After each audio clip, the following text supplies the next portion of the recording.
You work hard in silence. You push yourself when no one is watching.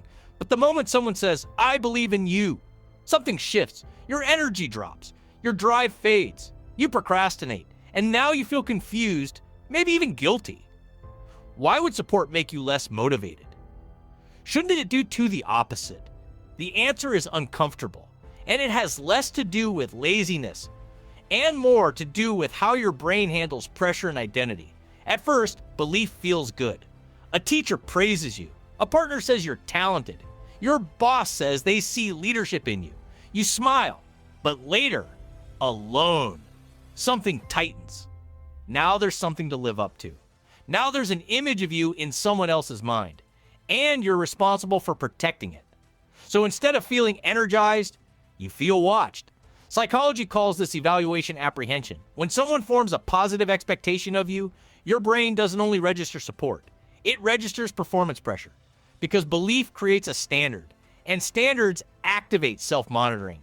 Self-monitoring increases cortisol. Cortisol narrows attention to threat. Suddenly, your focus isn't on growth, it's on not disappointing. And fear-based motivation is unstable. It burns fast. Then it collapses, so you slow down. Not because you don't care, but because your nervous system is trying to protect you. Protect you from what? That's the deeper layer. You are not ungrateful. You are not self-sabotaging for no reason. Your brain may simply associate high expectations with conditional acceptance.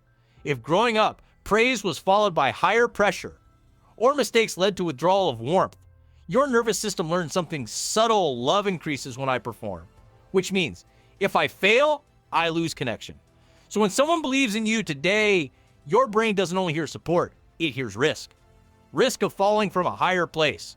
Risk of losing approval. Risk of proving them wrong. And the safest way to avoid a painful fall is to never fully climb.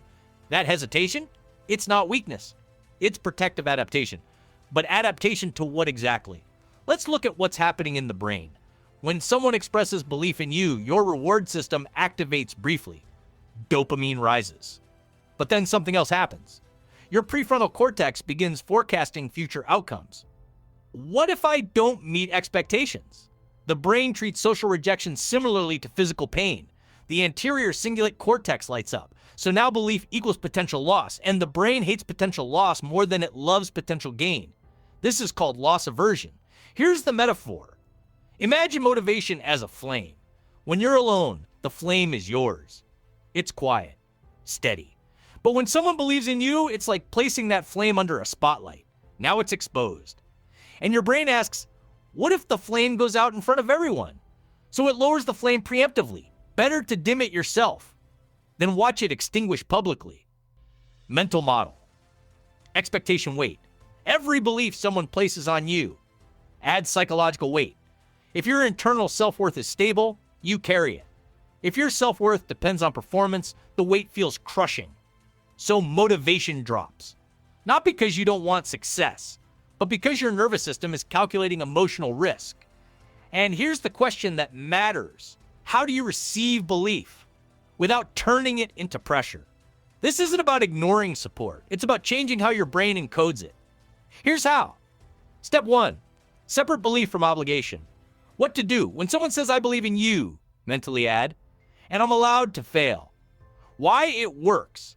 This reduces perceived conditional acceptance, lowering threat response in the amygdala. Example. Your manager praises your potential. Instead of thinking, now I have to prove it, you reframe, they see possibility, not perfection. This keeps dopamine tied to growth, not fear. Step 2. Focus on process, not image. What to do? Shift attention from how do I look to what is the next small action. Why it works. Process orientation activates task-focused neural circuits instead of social evaluation circuits. Example. Instead of imagining how proud someone will be of your finished project, focus only on writing one paragraph. This reduces self-monitoring overload. Step 3.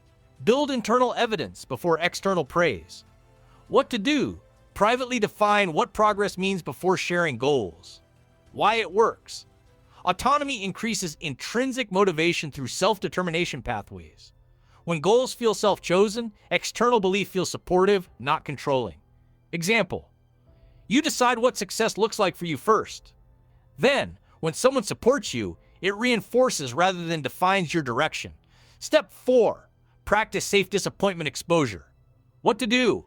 Intentionally allow small imperfections to be visible. Why it works: gradual exposure teaches the brain that minor disappointment doesn't equal rejection. Example: submit work that's 90% ready. Speak an imperfect idea. Notice that connection remains. Your nervous system updates its prediction. Belief survives imperfection. Step 5. Anchor identity beyond performance. What to do? List qualities about yourself unrelated to achievement. Why it works: broad identity reduces performance-based self-worth dependency. When identity is diversified, expectations feel lighter. Example: you're not only the talented one, you're curious, you're thoughtful, you're resilient. Now belief in your performance doesn't define your entire value. Here's the model to remember. Belief is not heavy. Your interpretation makes it heavy. If belief equals obligation, motivation drops. If belief equals permission to explore, motivation expands. The brain protects you from emotional loss. So when support feels dangerous, it slows you down. Not to sabotage you, but to shield you. Once you teach your nervous system that belief doesn't threaten belonging, the flame doesn't need to shrink anymore. It can stay steady, even under light. Maybe you don't lose motivation because you're incapable. Maybe you lose it because being seen feels vulnerable. Belief exposes you. It makes your effort visible. And visibility always carries risk. But what if belief is not a contract? What if it's simply someone saying, I see potential and I'll stay even if you stumble? You don't have to dim your flame to protect it. You can let it flicker. You can let it be imperfect and still let it burn. Because the real shift isn't learning how to handle expectations. It's learning that your worth was never tied to meeting them. And when that sinks in quietly, motivation doesn't disappear when someone believes in you. It deepens.